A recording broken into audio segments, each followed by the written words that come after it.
Let's dive in.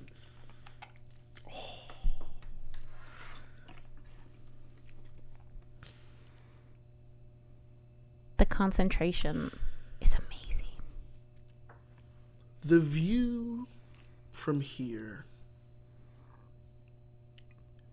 is calm.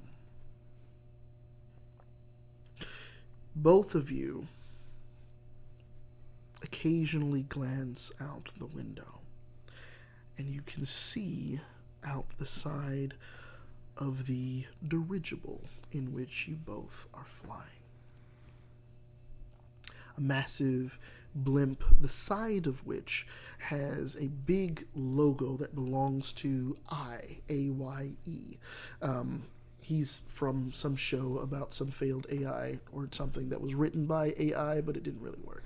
But he has since invested the attention that he got very quickly in air travel, specifically to assist with Mayor Isekai's new initiative. He has hired many of the members of Cancel City to go out into the collective consciousness and save shows before they fail. Before they are canceled, pulled from the waves of the collective consciousness, and their denizens dumped into the ever-swelling belly of Cancel City. The blimp that hovers above the waters right now is occupied by quite a few of such adventure seekers. There's None with the Gun over in the corner from an action thriller that was canceled by the Vatican. There's Barney the Barbarian, who was canceled twice because of 2 copyright strikes. It was a giant dinosaur who also was a barbarian. And you're looking around in this kind of lobby, okay. We'll call it. There are brass railings around the sides of large windows, and as you peek outside, you can see the ocean of the collective consciousness, the ebbs and flows of thought, and the electricity that exists between 2 ideas spoken between one and another. Brainstorms on the horizon, synergy flowing back and forth. I want to narrow in a little bit on the 2 of you that are kind of waiting for your assignment. You know that one of the rooms here is getting people called in and out of it as people are given their assignments, as this dirigible flies across the collective consciousness and lands in different shows, delivering agents to attempt to save them. Let's start with Selly. Selly, what I would like you to do is first just describe your character a little bit physically, how they look. Okay. And just if someone were to see them for the first time, how they look. And then I want you to think about what you did this morning before you packed your things and came here. Okay. So Selly is kind of a lanky, scarecrow-esque looking character. He's got wisps of hair that he's got in a messy comb over that's covering up a horseshoe-shaped mound on his head. He's got thick glasses with that anti-glare reflection on it, so he can stare at his computer screen, or in this case, a TV screen. He's got a somewhat worn graphic tee for a movie that nobody really has seen. It's a little bit faded, so it's like something from the 70s. And he has a tendency to get mad if you call it movies. He prefers to use the term film or cinema. I'm going to pull from our list. So just for the readers, I have a list of different films and things that our community has pulled together. Let's do Michael and Chetta Gouda. It was a rom-com that was canceled for too many puns. All right. A lot of people just didn't watch it. It's got the famous tagline from that movie under it. It says, "Everything's cheddar here." Excellent. And he looks a little pale, like he spends too much time in an air-conditioned movie theater, and not enough time getting vitamin C. Definitely. So you were getting ready this morning to come to this meeting. You don't ever really know what kind of show you're going to be assigned to work on. You kind of prepare your best, and then they give you the assignment in the air, mostly because knowing about that information beforehand draws attention away from the show itself. Right? Draws it more to you all as individuals in the city. And that's dollars not spent on the cause and taxpayers. Got a little bit dicey Attention about getter? that. Yeah. Attention getter, right? So we'll go taxpayers. So what did your morning look like? My morning consisted of eating only a cereal, breakfast cereal from a movie line that was pretty popular and then kind of diminished, kind of like those Ninja Turtle cereals. But it's like he goes on eBay and special orders them. Because someone needs to eat them. Yeah, and he's just got like boxes of these discontinued movie tie-in cereals that he's been eating out of a decorative bowl that's very difficult to actually eat out of because it's shaped like a character's head, so you can't really get your spoon in all the nooks and crannies. He did that while watching YouTube videos that were about film criticisms and disagreeing vehemently with them and making every once in a while a snide comment. Excellent. It's a great way to start the morning. Let's actually go back a little bit and spend a little time in that moment. As you are scooping out of this person's face, who's kind of like faded away a little bit. You remember who this is, clearly. But it's like that long beard that is kind of has too many curves in it, and the head is like has like a swath of hair that goes off to one side, so it looks kind of like an L-shaped bowl, but it's not really functional as a bowl. And you can't even pick it up and drink out of it, really, because it goes all over on the sides here. Hair swoop in the eye. Yeah. There's a knock at your door. Oh gosh, guys. Coming. And I push the pause on the YouTube video and I look around the room to make sure it's tidied up, and it's just it's not going to get tidy. There's memorabilia all over the place, and I'll rush to the door and try to slick my hair back into the half comb over, and I'll open the door. Standing at the door is one Melanie Fisher. You actually know Melanie quite a bit. She's the one who allowed you to move into this apartment. Let's see really quick how much you know about Melanie. Go ahead and pull for mind, but you can also add your film critic. All right. And it's 2 since it's mind? Uh-huh. Okay. And you'll get one more, actually, because you're going to use your skill here. All right. Because Melanie is from a film.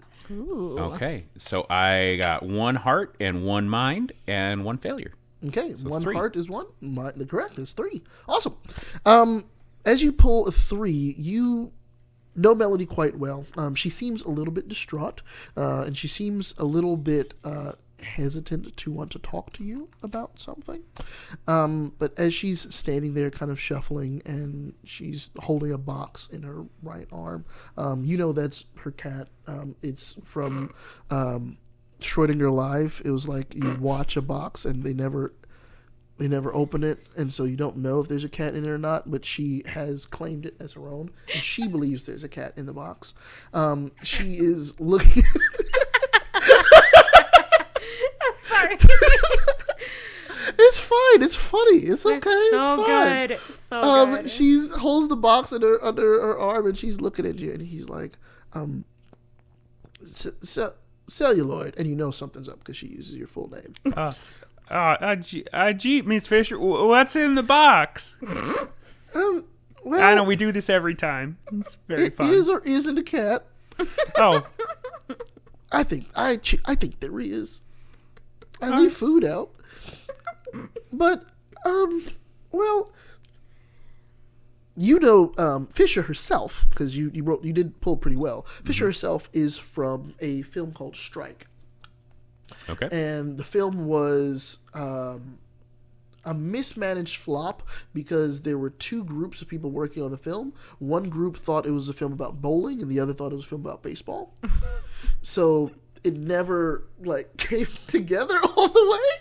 And it was actually about labor relations. It really 100%. And you That's actually my argument. My thesis is it's an underground classic that's satire of the American labor union system. And your work, not the you, but the you that made the you, the original person, drew a little bit of attention to the film. And she was able to use that attention to get this apartment complex you live in now. Nice. So she is your landlord, but she is very grateful to you, and you have been able to stay in this apartment for a much reduced rate. However, Miss Fisher is at the door at the moment and is,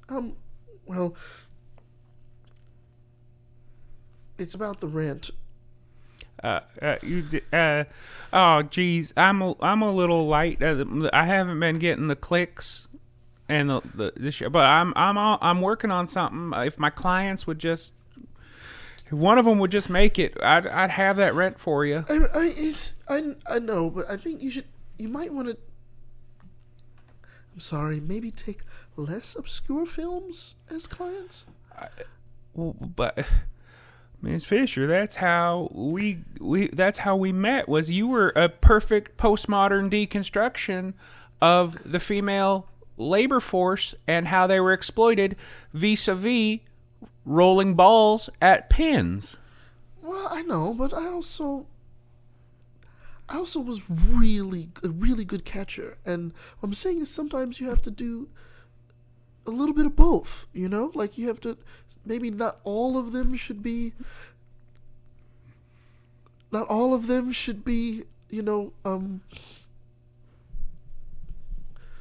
lost causes.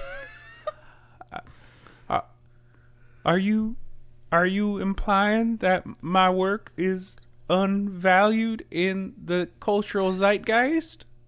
It's valued by me. And it's valued by all those people that do need it and appreciate it, and because Miss Fisher, I'm getting tens of views on these late. That's twice as much as normal. That's good. It is. The Patreon still at 0. Mama done pulled her attention from supporting. That's. I'll give you a couple weeks, okay? And you can see it kind of actually pull for heart, just to see how well you're feeling it. And go ahead and pull for heart. Still add film critic, because she is a part of a film that you are aware of. Okay. All right. And pull for heart. So yeah, that's 2. 2 total. Yep. So I got 1 body and 1 heart. So that's 3. Awesome. So I can only see this as my manipulation is my glasses make my eyes look real big and sad, like a one of those hairless dogs, like a puppy like dog, the little that are just no hair and all eyes. Yeah. Yep. She looks at you and kind of you see her kind of quietly pet the box. Right? You see, it's a thing she does to calm herself down. And as you look at her, you can tell that she is worried about you, right? Genuinely worried about you, because you're part of the reason she has what she does. But on the other side, you can see that she is worried about something else. Okay. Yeah. Miss Fisher, we had these conversations before. You never seemed that worried about the rent. Is something the matter?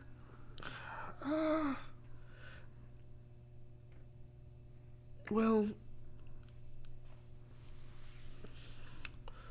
many of the how-tos in our district that own the other apartment buildings are raising the rent. They seem to be... They're kind of pushing me to do the same, and I don't really want to. I feel like, everybody here is here. Like, some of your clients even live here, and they don't really have a lot going right now, but they're saying if I don't, then I'm, like, undercutting them, and...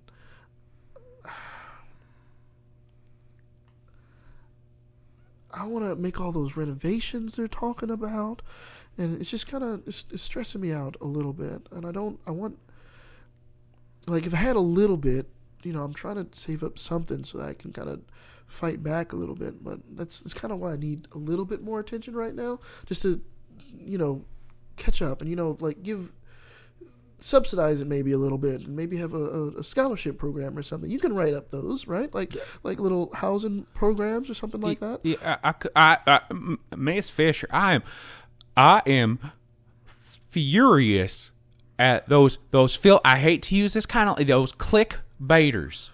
They are a bunch of clickbaiters. They do not appreciate artistic merit.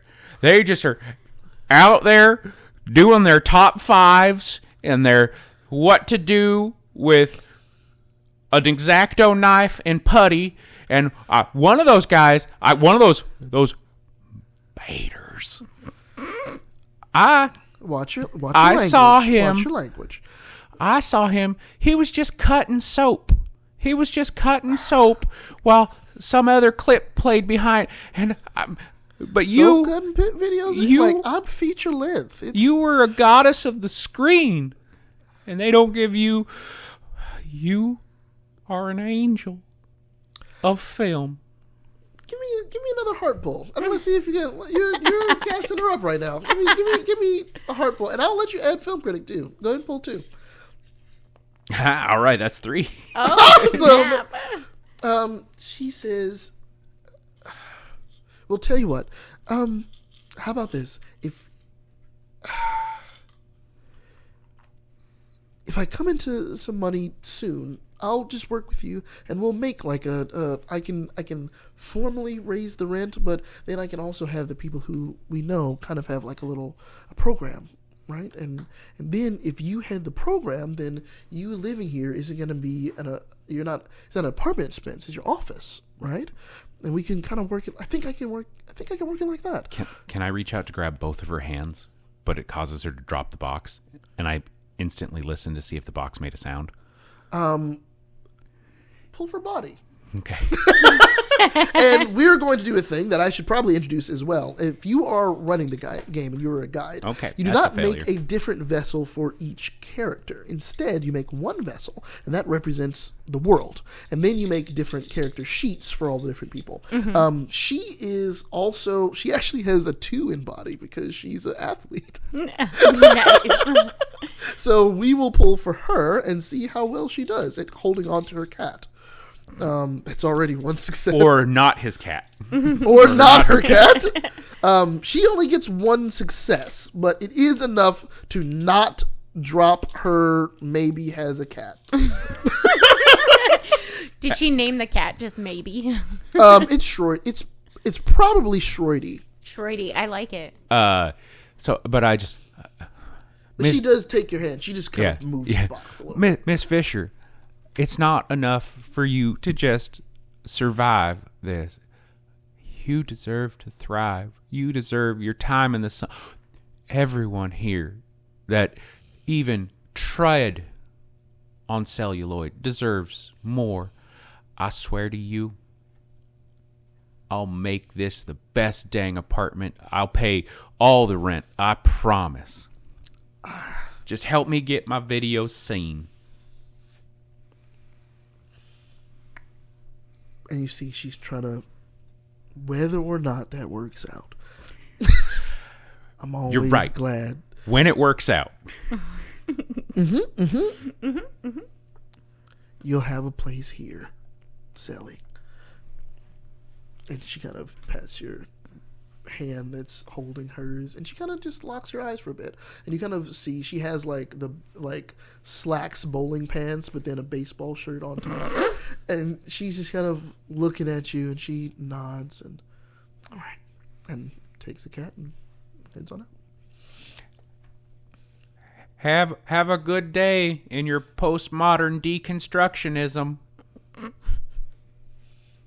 She has never understood any of the compliments you've given her, but she knows they're heartfelt, and she waves her hand and walks down the hall and out.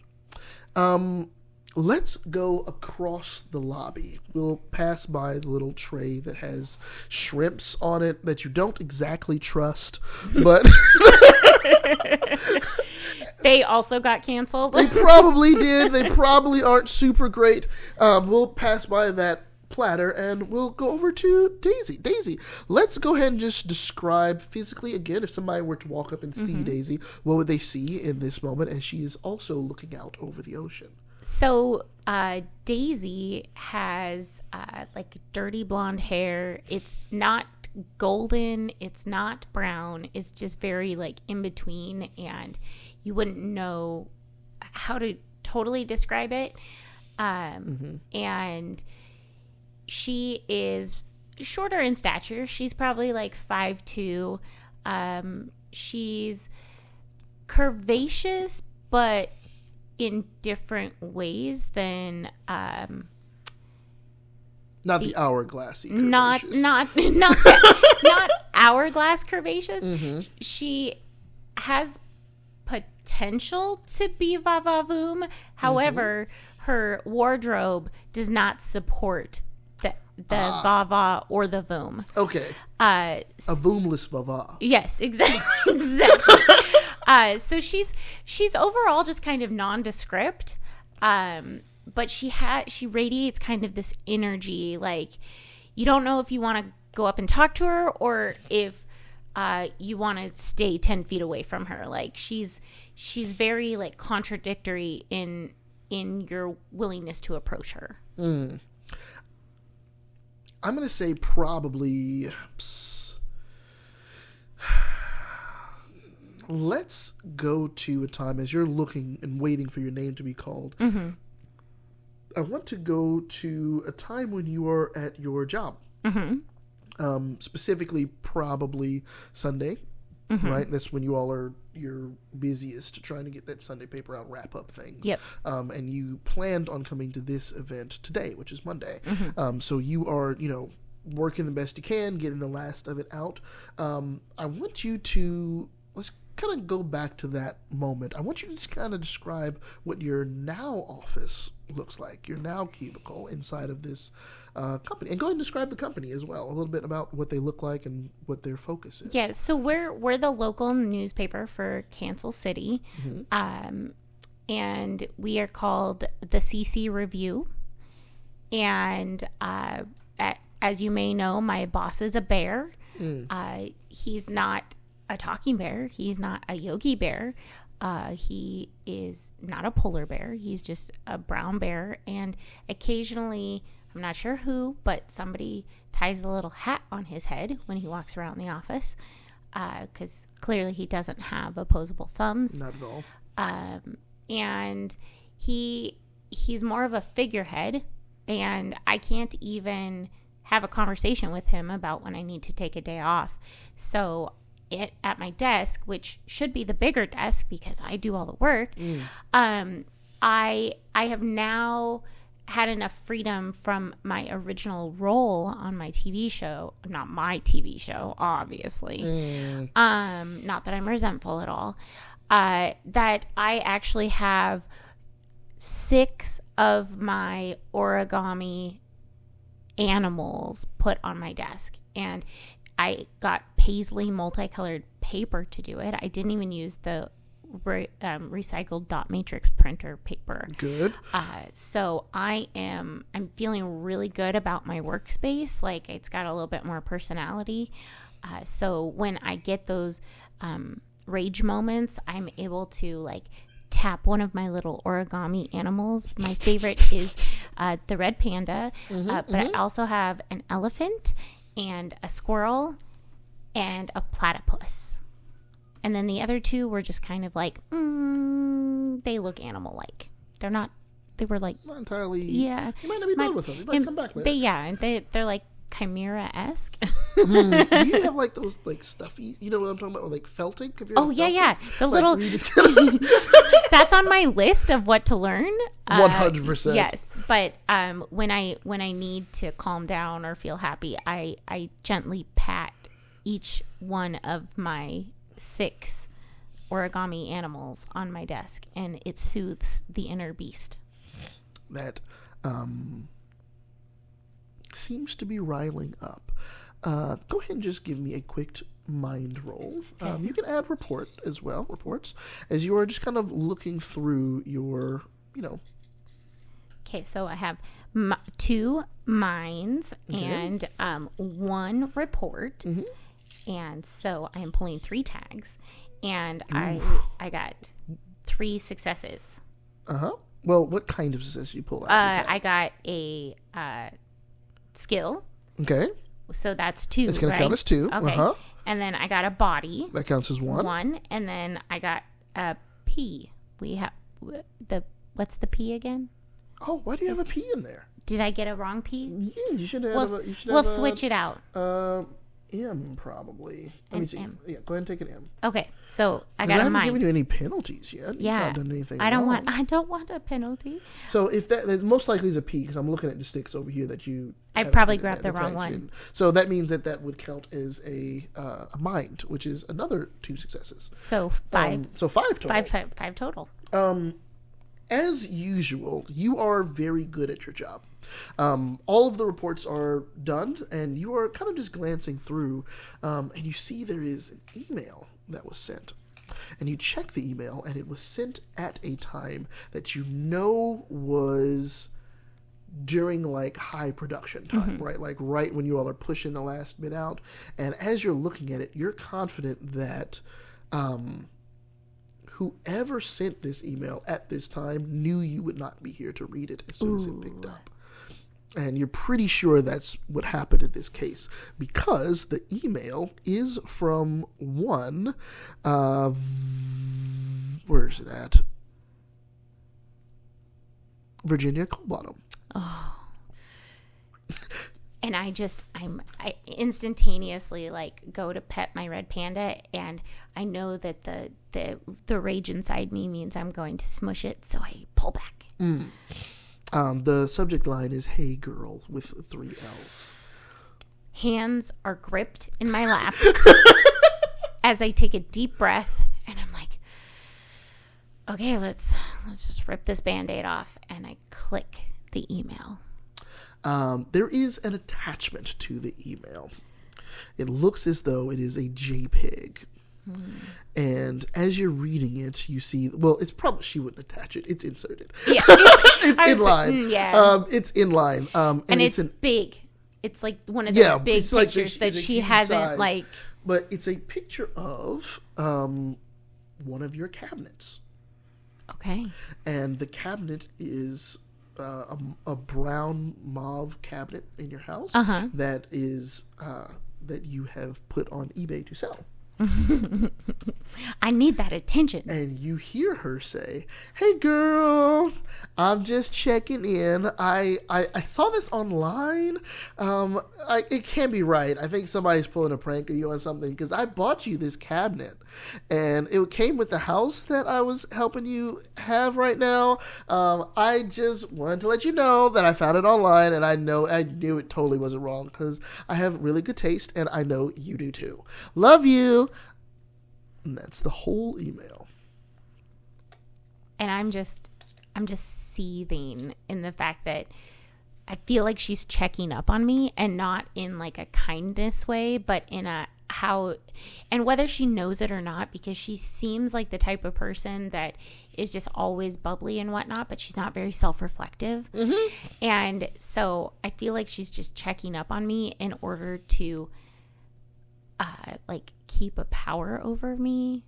Like, Yeah. And Yeah. and I'm just thinking, oh, when am I going to get out from under her thumb? Like, I feel like I kind of need tenors to just maybe even reimburse her for my house, so then she doesn't have any claim over me. And I'm just sitting there muttering at my desk, staring at my little origami animals, thinking, don't touch them, don't touch them, don't touch them. It was like it was funny when it was a TV show. Yeah, because there's always got to be that one person in the TV show that's like the straight man, or that you just you sympathize with so much that they kind of annoy you. And I want to break out of that mold, and I want to get out from Jenny's thumb. And 100%. I call her Jenny, not to her face because she hates it, but because it's like my little get back at her, without ever having to confront her about it. I would say Jenny was her middle name. Oh, she was Virginia J. Jenny Colebottom. And it was one of those things that, like, if you really did some research, you could find what was Virginia's middle name. It was like on a document that she signed one time that was in frame for half a second. But she was very self-conscious about the fact that people found out her middle name was Jenny. But you have the report. Like, yeah, I've got the receipts. Around now, you also hear, oh God, this guy again. And you see that, like, he's the bear. It's just a brown bear who has like a fedora on at the moment and a tie that has like, it's a bunch of like smiley faces that are like in different faces up and down the tie. And the rest of it's just a bear on all fours, but seems to be coming from his computer that he's like, that's behind. It's not like a cubicle. It's literally like a bear cage. It's kind of like just a cage. But he walks out of the cage, walks over to your cubicle, and looks at the buttons that have been set up next to you, and presses the button that says, check your email. And give me a pull for heart. Pull for heart. Okay. And I have this one you will not add a bonus to, but you can try it. Okay, I got a skill. Awesome. That is still one success. It's not a failure, so it's a success. Sweet. And this one, you know, he hits the check your email button when he has just gotten an email from Colebottom to check up on you. Okay. Thanks, sir. I just read it. And then he hits another button and says, I need you to stay late. Okay. And I'm thinking in my head, I'm already going to do it because it's deadline day. You piece of... I need you to stay late. Okay, sir. Thank you. Nice hat today. Remember, we're all family.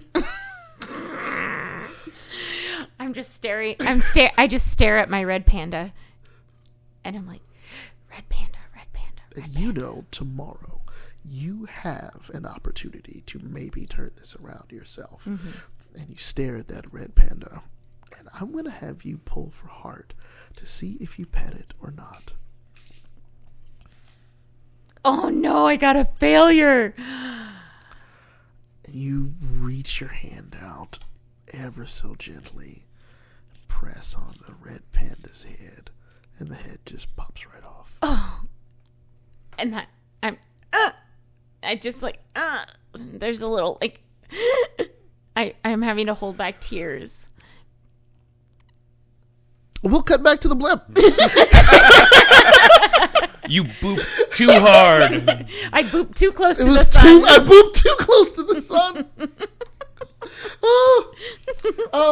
So we are back on the deck of I's ship. It is moving in a very clear direction. It already has made 2 stops on the way, and you all think you might be next. In a second, leaning out of the kind of the office room that is up here, you see there's a giant pickle that kind of leans out. He has yellow gloves.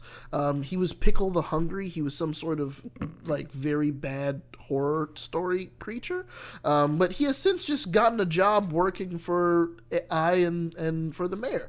And he leans around and he says, calling for celluloid and Daisy. Celluloid, not cellulite. He looks at the paper again. Celluloid got 99? Yeah, me.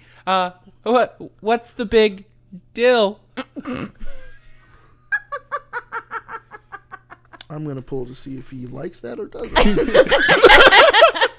He's going to pull heart. He has a 1 in that. If he likes it, we're good.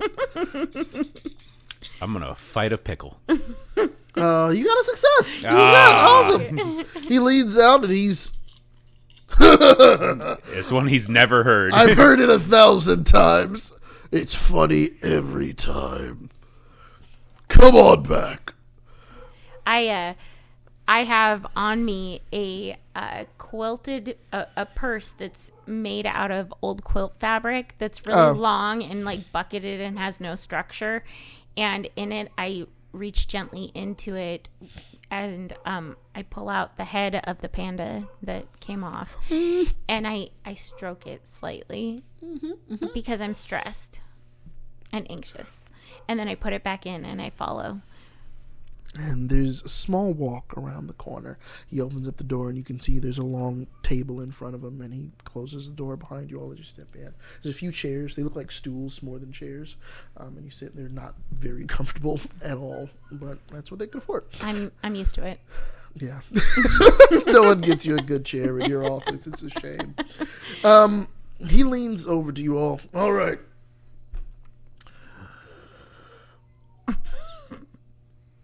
What? Sorry. We're dropping you all off next. And he pulls from the stack of papers in his hands. He pulls a file and hands it over to you all. The show's called Scorpite. I'm sorry. Can you spell that? SCO. Okay. PITE. Scorpite. We're gonna go with Scorpite. Okay. It's like a detective show. Main character talks to scorpions. Is it noir or neo-noir? Or maybe I don't know. thriller? It's in the file. He passes. He slides it over to you.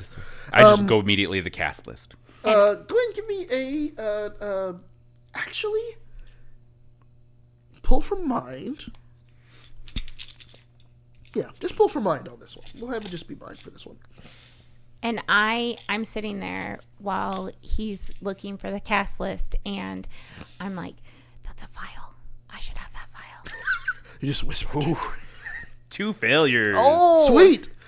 You're looking through it. No big names are in this. There's no... The filmography are all just serial actors, people who've just done other serial performances. You don't recognize any of the names. maybe there's an undiscovered talent in here. Maybe. No, don't even recognize anyone. Okay, it's fine. I just kind of hyperventilate a little bit. Your job is to step on in. We've had somebody undercover on site for a while. You're supposed to meet up with them at a clock tower or something that's in town. They should give you more details about what the goal of it is, but good luck. thanks. I guess we'll keep it kosher. I Pull for heart. I got a mind. It's a success. Yes. It's not a failure. He laughs. Kosher. That's good. You better believe it. Bread and butter, believe it. I'm with you. Gosh, I love pickle puns. Yeah, it seems like a big deal. That's the same one. Man, this has been a good day. And he stands up. You are able to look at the file as well if you would like. As he passes slides want over. that file. Give Like, me, pull for mind, and go ahead and pull for reports as well. okay, that's gonna be 3 tags, and I got 1 failure. I got 1 heart, and I got 1 mind. Excellent. So 3. It's 3.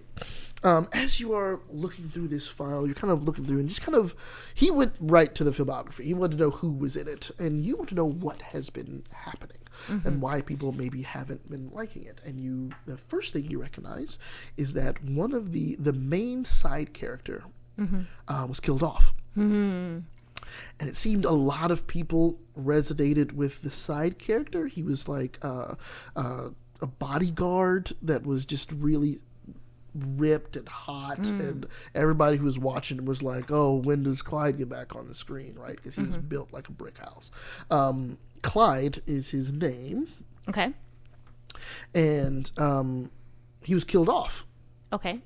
And as soon as he was, things kind of started tanking for the show, because the main character is a dude who can talk to scorpions, which is a very niche superpower, but he was using it to solve crimes, right? And he was like having scorpions go into places and scope them out, and it works kind of because they're like in Arizona, so there are some scorpions around, but it just kind of works. But nobody really was watching for the protagonist, right? They were watching for Clyde.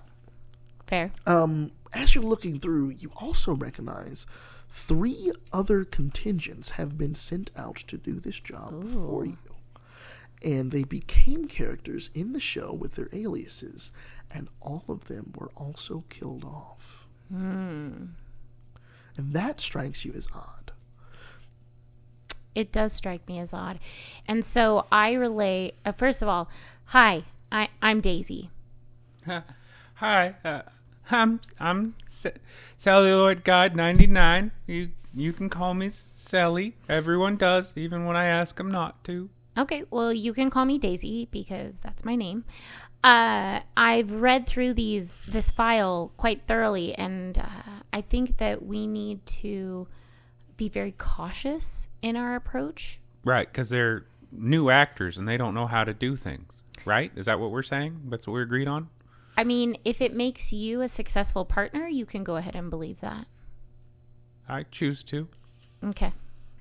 So I think that as somebody that has previously been a side character, I can really get in there and understand the motivations behind what these past characters have done. I will be honest with you. Clyde was a little bit more successful as a side character than I was, but my arc was ripped from my hands, and I think that we might be able to proceed with my base knowledge of how side characters work. Sally, go ahead and pull for mind as you are looking at this lady across from you. Failure. Like another one, though. Failure. I'm just like, You're looking at her and you're running through. You know a lot of faces in Cancel City. Hers isn't ringing a bell. And immediately you're like, okay, she's probably not in a film, right? And as the way she's talking as a side character, it's probably some serial somewhere. However, the fact that like you've not heard of her at all, like, and it's odd that you've not heard from her even a little bit. Can I do that thing that like House does on the show when it's like he's not really paying attention to what somebody said, but it's causing him to like have a breakthrough? Where I'm like, yeah, arc ripped from you, ripped arc, rip. This needs a page 1 rewrite. I did a little script doctoring work. Let's get you that arc back for that thing you probably are lying about having done. I look at him and I'm just very confused because I don't understand where he's going with this.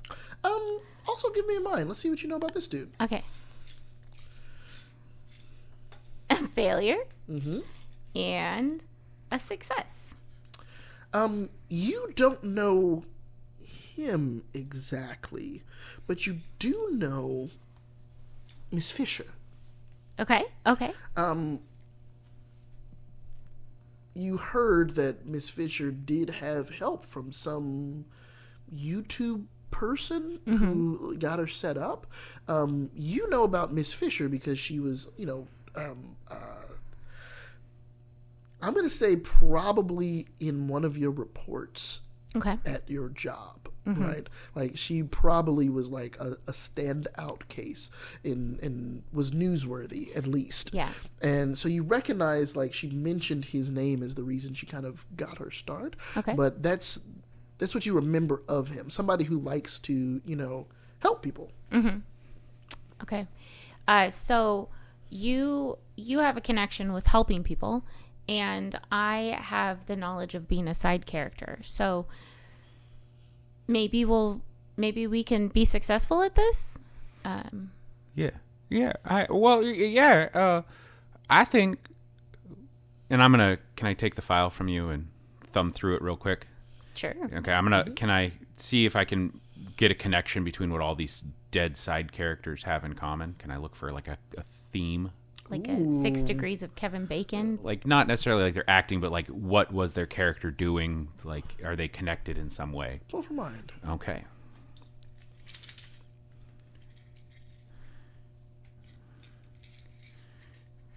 All right. That's a 2.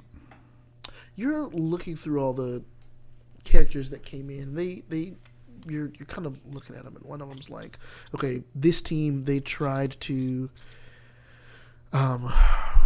add a little bit more scientific knowledge to how he talks to how Scorpion talks to scorpions, right? Person who was killed first was the scientist part of their team, and then the other 2 died in seemingly unrelated incidents, off screen, as it were. You check the other one, it seems like there was a little bit of research that was being done with like scorpion venom and how it works. That character immediately died in a scorpion-related accident. And the other 2 support characters that went with them passed away. And you're looking through, and the last one also was just a radio announcer, somebody who was on the radio in the thing that was supposed to add like, oh, I'm the radio person who's going to tell you the new, like give you some foreshadowing about future things that may happen in the show. And that person passed away as well. And you're looking at them, the first one to die always has to do with someone trying to figure out how the scorpion power worked. And whoever began looking into that was always the first to go. And I think you're able to pick that up. Okay. I got an idea. How you like reports? Yes, I'm very good at reports. You know what is like a report? Research. How do you feel about researching scorpions?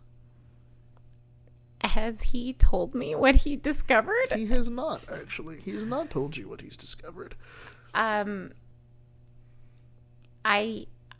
do need a new animal for my desk, so I guess I can research the structure of scorpions and maybe I can make an origami animal out of it. All right. I'm going to see if I can use her as bait to catch a killer. That sounds like the plan. The blimp glides over the ocean of the collective consciousness a little bit more. And even from here, you can see a small island that seems to be popping up on the horizon with a clock tower in the center. And that's where we will end our episode for today.